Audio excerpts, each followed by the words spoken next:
It's so cold in here. Training versus combat. What makes you more effective on the battlefield? Having combat experience or having good training? And that's a question that I've had ever since I was little, when I was joining the military, and that's something I asked myself when I was in the YPG, and I was able to ask my buddy. When I was in Syria with the YPG, I had a friend who had never been in the military prior to joining. But 3 years into his time in Syria, he had been on many combat operations, probably dozens. And at this point in time, I had never been on an operation. I had never been to combat. But I had gone through a lot of intense training in the Marine Corps infantry when I was in. So I asked him about his experiences in combat and what he believed is more important for survival. Combat experiences or training. One of his stories was being on a rooftop near Al Tabqa. He had just woken up, stretched his legs, and that's when a truck full of ISIS fighters had drove right in front of his house and was getting ready to park. The front lines at this point in the war were really close together, right? It was just houses, and one house would have ISIS, the other would have YPG, and that's why they drove up to him. They didn't know that it was occupied by YPG. It was, they thought it was ISIS. But anyway, when that car drove up, they peeked over the rooftop and they saw them down there. So him and his comrades grabbed their AKs and killed all of them. But overall,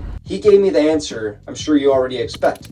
That training and combat are both equally useful for becoming a better soldier. But that combat gives you something else you can't really describe. Or train, for that matter. And it was only later in Ukraine when I would truly know what he meant by that. Training is the vast majority of your time in the military, and for most, the only experience. It trains individual skills, team skills, hand-eye coordination, muscle memory and reloads, marksmanship. Literally everything you do in combat is trained beforehand. But there's a couple things missing. I have a lot of airsofters that enjoy my channel, and hey, besides the memeliness of it all, I enjoy the sport. I like airsoft. But some of the comments I legitimately get is that when they're on a military simulation airsoft match, like a mil sim, with blank fire and usage of everything in a military arsenal, some smoke grenades, like pretty much everything, they comment that that's what they imagine combat to be like. And who can blame them? I was watching a video the other day where it looks like this soldier's acting as Op 4, or opposition forces, to ambush his unit with blank rounds. And you can see how he's stressed even in this scenario, even huffing and puffing to bring out stress in the system to literally gauge how he would react in a similar situation with live fire. Training can be seriously good. It can train you also in stress, because the small amount of stress that you get from, being scared of getting hit by a simunition paintball round, or just with like a time exercise with live fire to perform under stress, or even during live fire exercises, people do get injured accidentally. That's the thing, it's an accident. It's just like a car crash. But I doubt anybody grips their steering wheel every time they drive. You get used to the danger and you live with it. And that's exactly what combat's like. You can also be absolutely miserable in training, in freezing rain, standing fire watch for half the night during exercises, and it's legitimately brutal. If it ain't raining, we ain't training. How many times have you heard that, right? But when it comes to combat, the biggest difference is that in actual life and death scenarios, your true self actually comes out. That inner being that society does not let you express or know intimately. We all like to imagine that we are courageous and trustworthy. How would someone describe you? Kind, selfless? And those very well may be true in a non-life threatening situation, but most people will not go through those experiences many times in their life. And if they do, it's distant or exaggerated in their mind. In a truly life-threatening situation, something you cannot train for is fight or flight. I'm sure you guys have heard of this before. It's an internal epigenetic factor that you can't prepare for. You can watch a combat video on Funker 530 on my channel, and maybe you'll get sweaty palms, racing heart. I mean, everybody loves combat GoPro videos. It's some of the most fascinating stuff you can see on the internet right now. And you can definitely learn the shoulds and should nots from it, but I don't think that you realize that the GoPro videos you often see where you think that these are just inexperienced dudes. I mean, these are not Marines, or these are not Green Berets or whatever. That, like, most of the GoPros, a lot of them are very massively experienced soldiers. There's so many like internal things when it comes to a life-threatening situation. You could be the best soldier in the world, but do you really believe in what you're fighting for? Do you really care about the people around you? All right, are there just people that you met yesterday? Is it a foreign country? You have to really believe in it. Take, for instance, Russian soldiers. They look pretty ferocious in their training videos.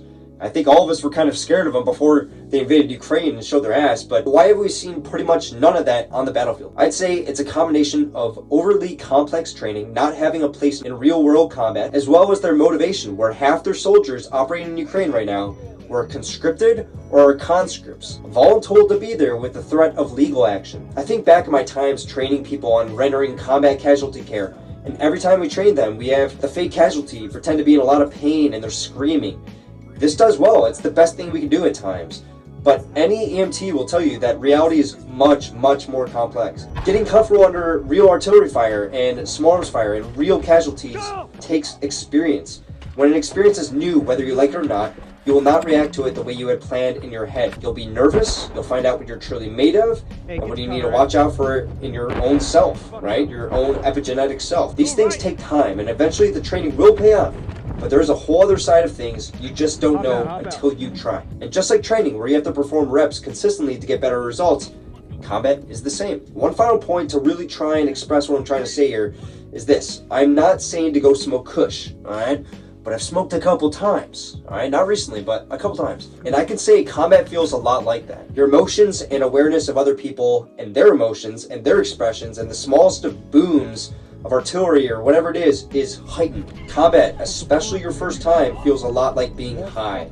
You can get paranoid, absolutely terrified, and even the smallest emotion or thought in your head can fill up your consciousness. So overall, what do I think? I think training is invaluable, but it cannot be confused with a combat-hardened spirit. Training is preparedness. Mike Glover, one of my favorite YouTubers, often does preparedness classes for not only tactical situations, but also just in general life. You can never be too prepared, and even if the training doesn't pay off in the amount you put in, I can guarantee you that even the small stuff, shoot, move, and communicate, knowing your weapon inside and out, all this stuff will be worth it, even if you only remember a fraction of it when it comes time to perform it in combat. So yeah, I hope you learned something in this video. This is a question I get a lot. Yeah, it's really cold in my van. Yeah, I actually just got over the flu. It's Christmas Eve, and pretty much all my family is out doing stuff, so that's why I'm recording this video. I hope you're doing well. Make sure to train, be prepared, but combat experience is important for your effectiveness on the battlefield. So your first couple operations are going to suck. They're going to be bad, especially if you're going up against different armies, like, whether it's the Turkish military, they're bombing us, or, okay, I go to Ukraine, now it's the Russian military, ground forces. Every experience is new, so you have to adapt to it, you have to learn, you have to get better, but you can only get better by actually experiencing those things and knowing what tank rounds sound like when they fly past you, knowing what, the sort of damage, how close you can get to a shell before, okay, it's gonna kill you, like, there's a lot of stuff you have to learn out there to go and calm your mind. So that's it for the video. I hope you enjoyed. Anyway, I'll talk to you guys in the next one. Peace.